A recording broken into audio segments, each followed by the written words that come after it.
The bagpipes mean one thing and one thing only here on DERFCAST. It's time for DERFCAST. And yes, guarding the front door is Pipes, the cat, as my security guard, and Max, the engineer. I want to thank my last guest, Vandell Drummond, on DERFCAST 48, but this is DERFCAST 49, recorded here in the inner sunset of San Francisco. And my guest this week is a comic, a big wrestling fan, and his name is Dash. I met him at Comedy Day in the park here in San Francisco. Dash, welcome to the show, and let us know where everybody can get a hold of you and all of your website stuff, and we'll get into the show, and I'll make my last announcements after that. Yeah, thanks for having me. I'm really excited to be on the show. You can find me on Twitter at @TheTrollMarine, and you can find me at dashcomedy.com, where I've got all my tour dates. I tour around the country.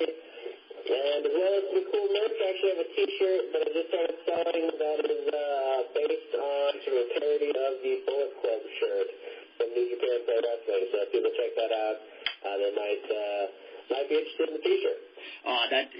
This is a great combination. Of having you on here, comedy and wrestling, and you can catch past episodes of DERFCAST on SoundCloud.com. And we're now on iTunes under the big blanket of Comfortably Zoned Radio Network. So just go to iTunes, type in all caps, DERFCAST, and there you go. Well, Dash, let's get right into you right now. I met you at Comedy Day a couple of weeks ago, and you abandoned the Bay Area and moved to the East Coast. What's that about? Oh, not yet. I haven't moved just yet. I'm moving in March. The plan is to move. I'm excited. I was visiting New York for 9 days to do a bunch of shows. Gotcha. But I'm back here. I'm here for probably 5 to 6 months before I make the big move. Whoa. But yeah, I'm really excited to go out there. I'm excited to be in one of the two sort of, if you want to say you got to be in New York or LA, and I think when you go out to those places, you're going to see that's where a lot of the industry and a lot of cool stuff. I don't know. I always sort of think of New York as the place where comedy really took root in America, and I'm pretty excited to be there. Well, I agree with you, and it took root in America in LA, in New York, and came to San Francisco and got famous, but that's just my opinion. Actually, my father had Lenny Bruce in his cab back when I was a wee lad, and listened to Lenny Bruce records all the time when I was a young kid, so that's where my roots in comedy came. But this show is not about me, it's about you. It's about wrestling, and I could tell the future. You are going to NXT here in the next couple weeks. I'm a big fan of NXT, so. Yeah, I didn't get tickets this time. A good friend of mine who's on the show sometime, Bob of Bob's Radio Cafeteria, he's going to be at NXT. Matt Mann's going to be at NXT. Basically, I just can't afford it at this point in time. I have other things I'm doing, and I don't have the time to do it. But enough of that. I saw you, and when I met you, you had a KO shirt, which for wrestling fans out there is Kevin Owens. I've really grown to like. He's an old school heel. A breath of fresh air, I think. Definitely, it's nice to see. It's nice to see someone who doesn't sort of fit the regular McMahon sort of image of what a wrestler is supposed to look like, and it's nice to see someone who can really balance that. We talked about this a little bit at Comedy Day, but I think him being paired up with Chris Jericho now is great because he sort of harkens back to that old school Chris Jericho style heel of, legitimate threat, really strong, great worker, but also he can pull the cowardly card, he can sort of pull out and win at any means necessary. I'm a big fan of Kevin Owens. Well, you just used some terminology. You are a deep-rooted wrestling fan. This is great. Yes, he can pull out the cowardly call, and Jericho, I am so pleased with him. He's channeling old Roddy Piper bits. When those two are on, I definitely watch in earnest. I really pay attention because, like I told you in our brief talk, I am not a fan of WWE that much anymore. Hunter has saved it for me, and And I have to say, kudos to Hunter. I've said this before to Bob of Bob's Radio Cafeteria. Bob, that's your second thing here. But Hunter has saved it. I mean, can you imagine where things would be if there was no NXT in the last 2-3 years? It's insane to think about. You know, just the stage that it's given to let talent develop and really let people come into their characters, but also let the fans start liking them. And it takes a while. And if you look at what Bray Wyatt right now, as much as they've been sort of poorly handling his writing, it's still a very interesting, cool character. But look at how he started. When he started in NXT, he was Husky Harris, and he didn't have any of the stuff about Bray Wyatt that makes him sort of interesting now. Right. But you knew then, that he was going to be somebody, and I keep waiting for them to throw Bo Dallas in with his brother. Yeah, I think that'd be really cool. I think that will be, and I don't know if you keep up with the Dirt Sheets or Bleacher Report. Eric Roden tore a rotocuff. So he's gone, but then Luke Harper is coming back. So maybe they'll just plug him. I sort of think so, because they've been teasing with Braun Strowman. They've been saying he needs, he's saying he needs someone who's a strong enough opponent. So I'm wondering if they're going to put Harper on Raw and make him be Braun's opponent. Oh, that would be awesome. Awesome as hell. Although, I mean, look, are you thinking way in the future? They're going to put Braun up against Brock? But now they're talking Goldberg's back, and it's going to be interesting, and if you remember where Braun Strowman, or whatever his last name is, Braun came from, he was one of the Rosebuds. He was the Viking, with the Viking hat on. and you looked at that guy, and I go, wow, that guy's pretty big. I bet in the future they'll do something with him. And but it's fun to watch them. They've gone back to the squash matches a little bit with The Rock's niece or great niece or whatever her name is. And Nia Jax. She's a beautiful face. If they just show her face, it'd be no problem. And no offense to women or anything, I just tired of The Rock's family. I'm sorry. I will say though, the Usos with their heel turn have actually made me interested in the Usos again, because I was so bored of the Usos. Their faces, they're so boring to me. But now that they've turned them heel and they're sort of running around on SmackDown, they're doing villain stuff, and I'm a big fan of the Usos as heels. Well, I agree. I totally agree. And for the third reference, I was telling Bob of Bob's Radio Cafeteria, you can catch Bob on YouTube under the clearances, that it's made them relevant again. Because, they were so stale. Outside of their entrance, the first 5 feet from behind the curtain where they'd go, everybody else, ooh, so, that was it. After that, they were dead, It's fun to watch them. Like, they're really going to town against America Alpha. They're really, every week they're beating the hell out of them. Which I think is really good, because there's sort of, it's dangerous to, when you bring someone up from NXT, it could be, tempting to just give them a title right away because they have the huge groundswell. Like, Finn Balor got the title right away, and I love Finn Balor. But I like that they're making American Alpha sort of work for it. Right.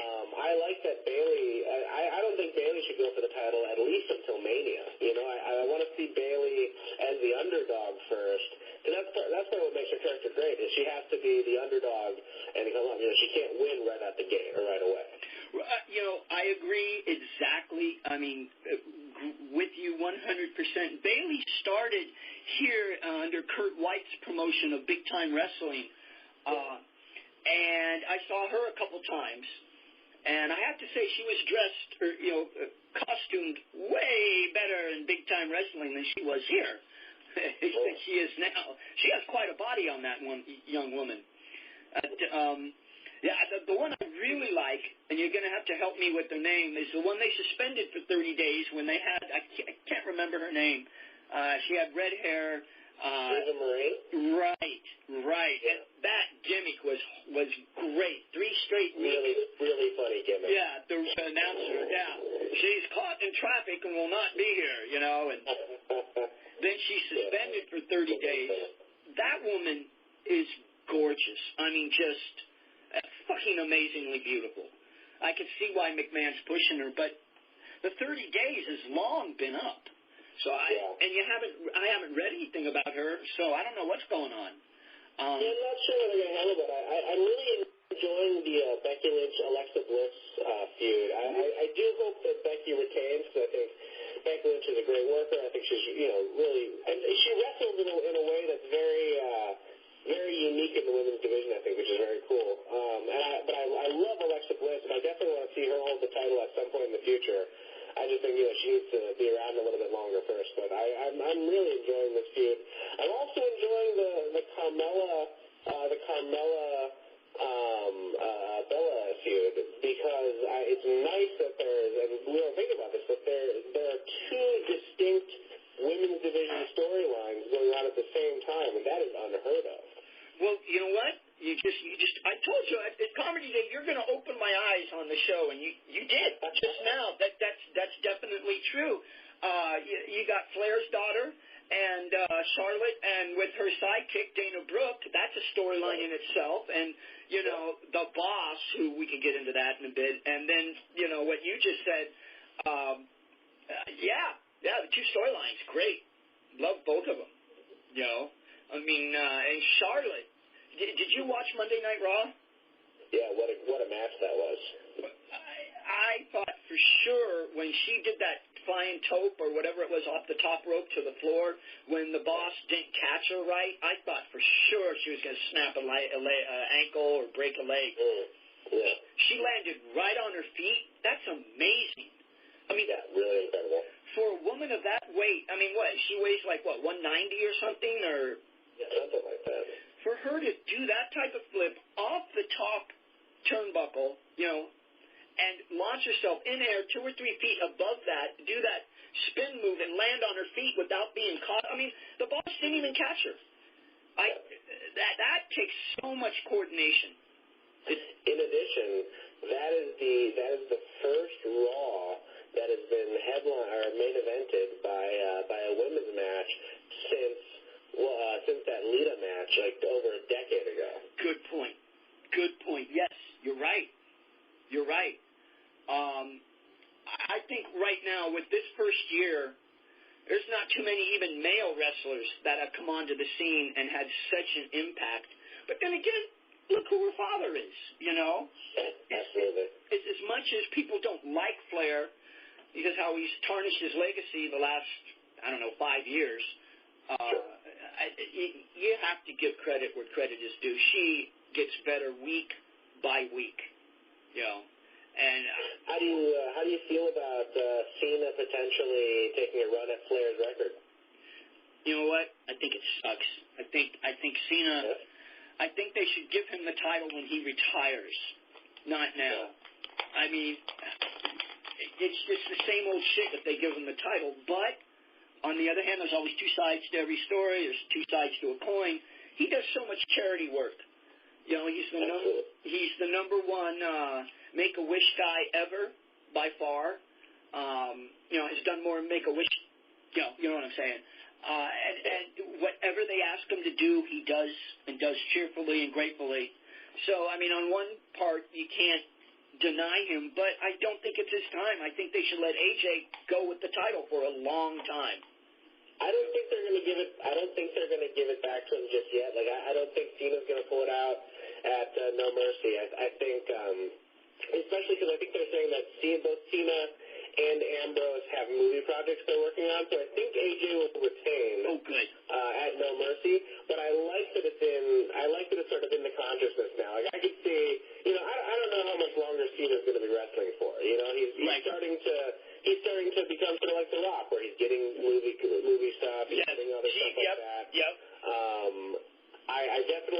I'm not sure if that retirement's coming in the near future, or if he sort of becomes full part-time status. The way The Rock is, where he'll come back every now and then. Right. I don't think Cena should take the title back now, but I could definitely see it being like a Mania or something. Even if Cena were the one to take the Rumble. What was really interesting to me is I think 2 weeks ago on SmackDown, Cena said something to Dean Ambrose, and the crowd started actually actually chanting Cena in earnest without, they were actually chanting for him. I can't even remember the last time for Cena in earnest. I mean, I've had people come back from house shows and tell me that the biggest cheers they get is "Let's go Cena, Cena sucks," and it's just goes back and forth. It's just amazingly loud. And Cena goes, like Bob from Bob's Radio Cafeteria. Anyway, said the same thing. That Cena's such a good sport about going with it. I mean, I respect Cena. I guess after I saw him wrestle Bob Orton, Orton. Yeah. So many times. Sure, totally. I mean, I think in 1 year they must have wrestled, I think at least 15 times on Raw and pay-per-views. It just got to be too much, and I got worn out on Cena, Totally. Although, did you watch the SummerSlam match against AJ Styles? Of course I did. Yes. Oh man, that might be that's a contender for match of the year for me. That's really. Although I will say, and I don't know if you watch Ring of Honor at all, but they just did an event called the All-Star Extravaganza, and maybe my favorite tag team in the world right now, the Young Bucks. Do you know anything about the Young Bucks? No, you could tell me about them. That's one. Tell you. Yeah, so they're a tag team. They started out in TNA, and they actually got fired from TNA. For what? How do you get? They got fired from TNA. They got fired from TNA, and some of the guys, Angle had said, "Oh yeah, they're disrespectful. They're not respectful enough." They got a WWE audition, but Kurt Angle and Booker T are friends, so Booker T kind of said, "Oh, they're not respectful enough." And so it was at a point where people were like, "Oh, these kids their career is over." And so they said, "Oh, people are saying we're not respectful, so we're just going to tune that up to 11 because that's their personality." Gotcha. So they like doing super kicks, and people would say, "Hey, don't do super kicks because that's Shawn Michaels' finisher." And they're like, "You know what? Instead of not doing any super kicks, we're going to do 20 super kicks." And so that became the whole thing. Is they had the super kick party, and they would just do 20 super kicks in a match, and people would freak out. And so they joined New Japan Pro Wrestling, and they got inducted into the Bullet Club, which is the heel stable that had AJ Styles, that had Finn Balor, that had Gallows and Anderson. Right. And they just became so popular there and here. Then they got into Ring of Honor and New Japan, worked together. They are the only tag team to ever hold both the New Japan tag titles and the Ring of Honor tag titles, and they've done it twice now. Wow. But they just put on a match. It was a three-way ladders match. So it was the Young Bucks versus a team called the Motor City Machine Guns, and then a team called Addiction. And it's when you're watching some ladder stuff like you haven't seen since the Hardys. Really? Really crazy, super high risk, insane, extreme wrestling, Hardy style. You gotta check that match out if you get a chance. That is one of my favorite matches I've ever seen. Definitely. Well, I'm talking to Dash, a comic, and my new wrestling connection, and here on DERFCAST number 49. There was another team at Ring of Honor. Weren't they the Briscoes? Yeah, the Briscoes. They had some really good matches with the Young Bucks as well. Wow. Now that I would like to see, because I did see a couple matches with them, but they had some really corny storylines. Like, if I remember right, their father was in a trailer park or something like that. Or right. Yeah. But let me ask you, what's your first wrestling that you remember? What was it? Old WCW or WWF? Yeah, I love that. The cruiserweights on WCW were definitely sort of my first real getting into classic Chris Jericho when he started doing his heel stuff. I love that. But even Guerrero, Mysterio, those guys, I love. Gotcha. I love the cruiserweight division. Billy Kidman was one of my favorite cruiserweights. Yeah. And wasn't he with Torrie Wilson for a while? Yeah, he was. I think so. Yeah. Lucky guy. Yeah, I like the cruiserweights. Eddie Guerrero. Oh, that was fun. Although Eric Bischoff, at least he had him on. He didn't push him the way I thought Well, Eric Bischoff did a lot of things I thought he shouldn't have done, but at least he had the cruiserweights on. That was exciting times. I mean, you'd watch, here on the West Coast, we were really lucky because we could catch both without channel surfing, WCW and then turn to Monday Night Raw and get them all in. Yeah, that was cool, you know. I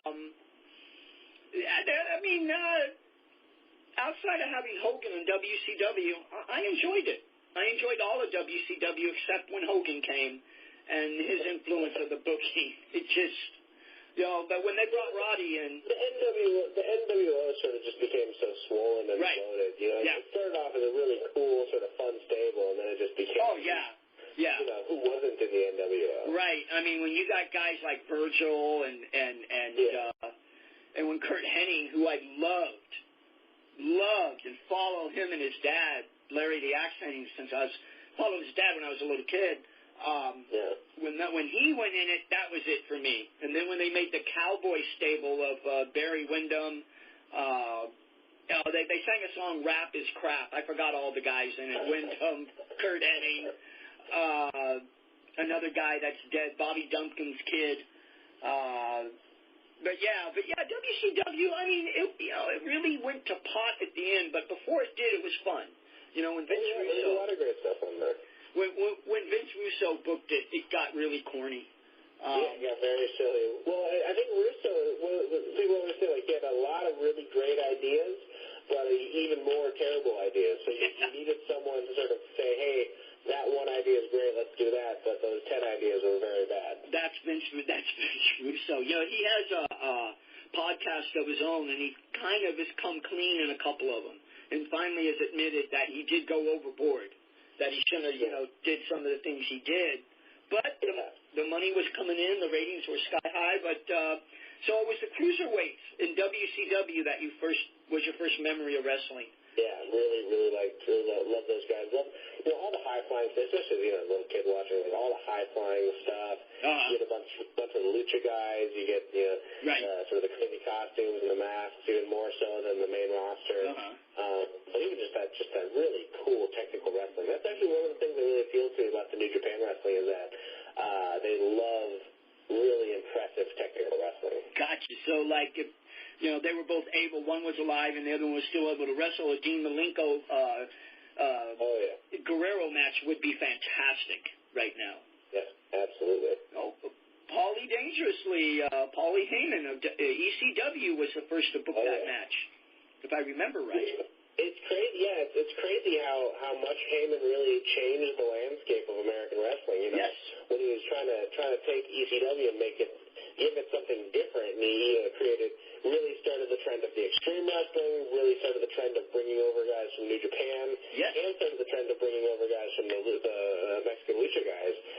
All of the wrestling that we see, and, whenever you watch, Sami Zayn do a suicide dive or his turnbuckle Rana, that's all because, we got those guys from those other markets into the mainstream, and I think a lot of that can be credited to Paul Heyman. Yes, it can. Now you broke a taboo.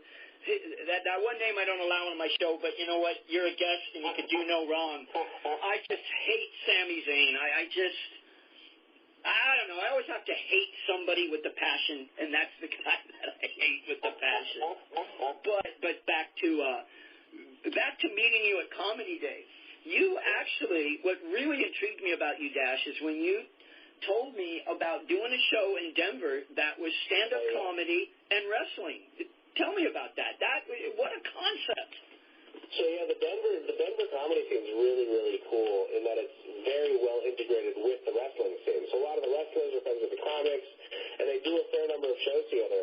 There's one show run by a guy named Nick Gossard, really funny. He's a wrestling promoter, really cool guy, and he's one of the reps in his company. It's hosted by, and they're on the commentary table, that's Sam Talent and Nathan Lund, two incredible comedians. And what it is there's a stand-up set, a stand-up comic will get up and do a set, and then there's a wrestling match afterwards. But for that match, the comic that's just in the set gets to join the commentary table. So you get to, after your set, you get to call a match, which is so much fun. Oh, I bet. I mean, just like the Insane Clown Posse does.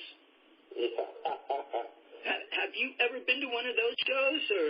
No, I've never been to one of those shows. Gotcha. Enough of those guys. Back to you. I love that concept. When you told me about that, I went home that night thinking it's like being able, if you're a comic, to call a match, it must be so much fun. Now, you even showed me a picture that's on YouTube or a tape that you took a bump in the ring, you said. Yeah, that was very early on. So that was kind of a different show. That was in the Bay Area. There's a wrestling. There's a company called Hood Slam. That's really exactly fun. yes. They put on a lot of really fun shows. Yes. Years ago, they had a show they called Joke Slam, and that was stand-up comics would come in, and then there'd be wrestlers. There wasn't the commentary table thing that the Denver guys had, but one of the cool things is I asked the guys backstage, I was like, hey man, I'm a big fan. Can I? Is there any way you guys can do a move on me or something? And right. And this tag team were like, all right, what we'll do, and they ran me through the whole thing, and so there was going to be a pie face, and then a body slam, and then I took a top turnbuckle frog splash from one of these guys. It was pretty cool. And they protected you okay? Oh yeah, no, they did a great job running me through it. Before the show, we sort of practiced how I was supposed to take it and how to best take it, and yeah, it was a lot of fun. And then I was knocked out in kayfabe. I was knocked out, and guys came and dragged me out of the ring. It was a bunch of fun. Oh, that sounds so much fun. My friend announced a couple of those shows. Legendary Bay Area announcer from the old big time wrestling days, Alan Bolte. Cool. I've known him for a while, and I'm actually trying to get him and Irish Mickey Doyle for DERFCAST number 50, but don't say anything to anybody. I'm trying to line that up, but it's really hard to get a hold of Mickey Doyle.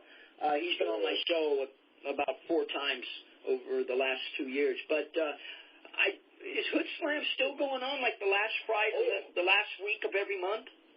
I believe that's what it is, yeah, but it's definitely still going on. Because they never advertise. It's word of mouth, and I keep forgetting about it. That's a great, a lot of fun characters, really fun gimmicks, and really, really talented wrestlers in Hood Slam. We had something like that in the Bay Area years and years and years ago when you were a wee little boy, called Incredibly Strange Wrestling. Okay. And I did the door for that once, and then went to about 4 of them. Alan Bolte announced. Look it up on Wikipedia. It was amazing. Yeah, definitely look that up. It's definitely worth it. Jeff Benson was the main event wrestler who I tried to get on my show. I talked to him on Facebook. He said he'd come on, and then he disappears for a while, but that's his M.O. His gimmick was... there's a book, he wrote a book about it. It's a long 450-page book. I don't know if you're into reading books like that. I mean, that long, wrestling books. It's an interesting read. I'll let's see, I think it's on my, I'll send it to you. You can put it on a Nook. But I'm laughing because, there was a rumor going around that he was going to have his valet piss in his mouth in the ring to revive him. And I didn't believe it. Well, I'm doing the door, and he's, someone said, yeah, he's going to do it next show. And that's why you got to look this stuff up on Wikipedia, or I don't know if there's any film on YouTube, but you could look it up through the book that I'll send you. And he did that. He had his valet piss in his mouth in the middle of the ring. She squatted, pulled her panties off. He got knocked out. She pissed right in his mouth. He got up, beat the shit out of everybody. And he's about your size. He's not a big guy, Interesting book, interesting character study, Jeff Benson, and Incredibly Strange Wrestling. I'm surprised now you've opened my eyes, I open your eyes. It's definitely worth your time. Yeah, I'd definitely love to check that out. I have to laugh because I saw it. My buddy Eddie was with me at that one. And I think this was in the 90s, in the 90s. And he took his claim to fame, he actually made it to XWX Wrestling down in L.A. that was promoted by the porn guy. I don't know if you ever heard about that. I didn't know. I hadn't heard about that. Oh, they put out DVDs of their wrestling, and it was, I'm horrible on names, Dash, but look up XWX or WXW, one of the two. He made it down there as one of the managers, and he was one of the managers here for quite a while for All Pro Wrestling in Hayward. You know, that developed... Oh yeah, APW is great. Right. And he has quite a history, that gentleman. I'd kill to have Jeff Benson on my show, but we're watching the main event, and I go, Eddie, man, his valet's going to strip and piss in his mouth. And he goes, no, that just can't happen. That just can't happen, you know, and it happened. There was total dead silence in the crowd. Oh, yeah, that was crazy. Because you see all these extreme guys do extreme things, but I don't think I've ever seen that. Oh, he was very extreme. The chair shots Jeff would take, I'll send you the book. But yeah, back to what we were talking about. Yeah, I mean, there's so much history to professional wrestling. I keep waiting for somebody to do a really well done documentary because, I mean, look, here you and myself, 30 years apart. I'm 57. How old are you, Dash? I'm 27. You know, there's a 30-year difference, and here we're talking like we've known each other for 100 years. You know, and wrestling does that. You know, well, so does other things in life, but wrestling. I mean, you know, I saw your shirt, and you saw my shirt, and it's like, oh God, we got to talk. You know. I gotta say, you were wearing a Roddy Piper shirt. That's me. I've been wearing a Roddy Piper shirt before it was cool. You know. I've been wearing a Roddy shirt. Oh God. Since he was wrestling in Portland, I got my first Roddy Piper shirt, and I wish I had that shirt. Long just wore out, and but enough of me. But I'm definitely going to catch the All Japan Wrestling match, like you said. Catch some of that, and then the Young Bucks against the Briscoes. We're running up to the Briscoes is good, but then the most recent one, it was with Young Bucks versus Motor City Machine Guns versus Addiction, and it just happened. It's such a good match. Just ladders and tables. Got you. And all sorts. But they're just as a tag team, the Young Bucks are really phenomenal to watch. So, Motor City Machine Guns, didn't they have a tag team with James Storm and the guy that's doing Rob Roode or Rude? Weren't they named?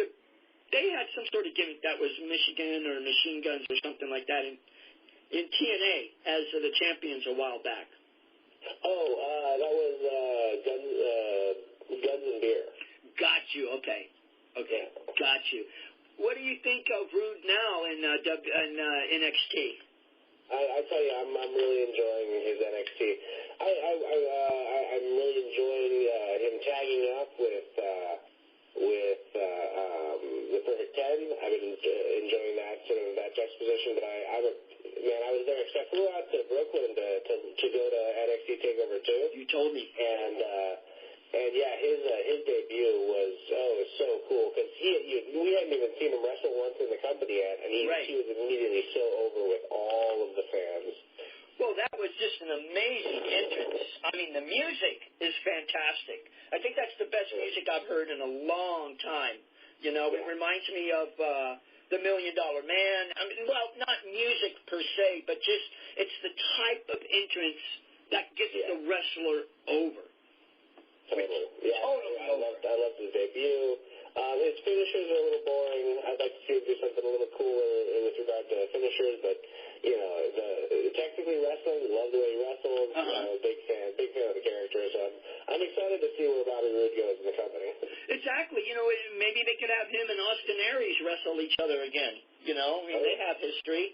And then I just read that Vince is trying to buy the tape library of TNA. And got it. I'm pretty sure he got it. Oh, God. Really? Yep. Well, that will, as much as I'm disappointed in that, I guess it will keep TNA afloat for a while because they're hemorrhaging money, supposedly. Yeah. Got you. Well, I don't want to take too much more of your time. I want to thank you for coming on, first of all. And always happy to talk about wrestling, man. Well, you got another 5 minutes. We can keep talking, but I know it's a 3-hour difference on the East Coast, and I don't want to keep you up long. Fred, slap me in the face. You're here on the West Coast. I blew it again. I'm on the West Coast. I'm happy to go another 5. Probably have to cook dinner at some point in the near future. Okay, well, you know what? I'm looking at the clock at 5. I'll cut it off. And so you're going to NXT. That's coming up. It's in San Jose, if I remember right. Have they announced it? I'm going to Raw this Monday. Oh, cool. I know a couple people that are going. This Monday, I'm at AT&T for hopefully the clinching game because I work for the Giants. And cool. Yeah, I work for guest services. What a game last night. Oh, my God. When the Mets manager pulled Syndergaard out, that was it. I knew we won because Mad Bomb was not coming out. A buddy of mine, a friend of mine who was a comic in San Francisco, he moved to New York a little bit ago, but he was actually at the game. Gotcha. What did he tell you about it? He said it was a lot of fun. I know he was really excited. I mean, did you see that stadium get quiet or hear it? I didn't actually. I haven't watched. I don't really follow real sports. I only follow fake sports. Gotcha. I love you for that. I've never had anybody say anything like that on my show, so we'll get rid of baseball. The hell with baseball. Go Giants. Fuck the Dodgers. But back to wrestling. Have they announced the main event for the NXT matches yet? I don't think they've announced it yet. I think it's always sort of, especially the NXT live ones I think they're always sort of, you get there and you find out. I'm not sure yet. I also haven't looked at it. It might be something sort of more sort of tease or build up for the Dusty Rhodes Classic, which I'm really excited that they're doing. Gotcha. I have a different view. I'll probably disappoint you and say something you say the first thing you haven't liked since you've met me and talked to me. All right. I think they're going overboard with praising Dusty and not doing anything for Roddy. I love Dusty Rhodes. He actually was the last United States champion here in the Bay Area for big time wrestling after the Roy Shires promotion folded, and they brought in Florida Wrestling, which was the last at the Cow Palace, and he walked out with the United States title. That was prestige and held by Ray Stevens. All the greats held that title. Pat Patterson, Moondog Mayne, Lonnie Mayne, Dutch Savage. But I have nothing but love for Dusty. But do something for Roddy. But you know what? That goes down the territory of Roddy being Roddy. And I'm not surprised. I just get a little hurt when I keep hearing a new Dusty Rhodes thing. But the other side of the coin is Dusty helped build NXT. That's what I was going to say. I think a lot of that has to do with how integral Dusty was with the development of NXT. It's interesting to see the Rhodes. I wonder if they're going to let Dustin do anything else. Or they're just going to keep him. Oh, I hope so. I don't mean to interrupt you. I really like that. I don't mean to interrupt you, but he's this hokey. He's enchantment talent now, you know. It's a bummer. Although I will say, I like that Cody's doing his own thing. I'm excited to see what he does in TNA. He's an incredible in-ring talent. When he was wrestling as the dashing Cody Rhodes, a lot of the veterans in the locker room would even say, he's one of the best in-ring workers they had in WWE. Yes, he was, and still is. And that I don't understand. Did they not promote his wife right as a ring announcer? Did something happen? I have no idea why he left. Well, a lot of it, they kind of got locked in that Stardust character. That Stardust character was only supposed to last for 2 months. Right. It was supposed to be a 2-month gimmick, and then he was supposed to go back, and then I think they just they didn't know what to do with him, and so they kept him as Stardust. And I think, he had some fun with it, but it was also you see someone who, honestly, there's no reason that he shouldn't have been right up there with Randy Orton. It should have been, those two guys should have been the big feud. Yep. It should have been Orton versus Rhodes. Yes. Come on, with the sympathy card. Incredible match. Yeah. it's a shame Roddy's son Colt couldn't put on more weight, you know, because, I mean, he had the making of a good little cruiserweight, but he's just not big enough. That's why that's why he's not doing MMA or wrestling right now. There was an association that his father helped start, was Portland Uncut, that did about 24 episodes. But back to Stardust, Cody Rhodes, awesome talent, a great promo guy. I thought they were building the feud up with the actor from The Arrow so good.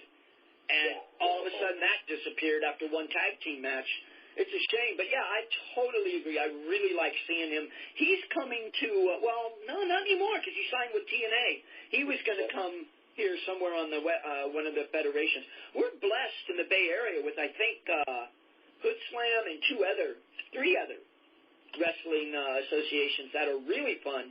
I'm going to one in October that I think Matt Hardy is one of the guys that are here against JR. Man, the broken Matt Hardy stuff is so much fun. Right. It is. Are you going to that match? I hadn't planned to. Are tickets still available? I think they are. I think you go on the web, punch up. I don't know the Wrestling Federation that Matt Mann's going to kill me. But you could find it on the web. Well, look, I'd love having you on. It's 5 minutes. You got to go eat. I don't want to hog any more of your time, Dash. Thank you for coming on. Yeah, thanks for having me. I had a lot of fun. Doing it. A lot of fun talking wrestling. It's a quick 42 minutes. I'd love to have you on again. I'd love to come back. Hey, look, anytime. And like I said, hopefully, with you putting the show out, me putting the show out, we'll get some new listeners. You want to promote yourself one last time? And some of my listeners are old and slow, so repeat your info where they could get a hold of you or get a hold. Sure. So I'm on Twitter at the Trollverine. That's TheTrollverine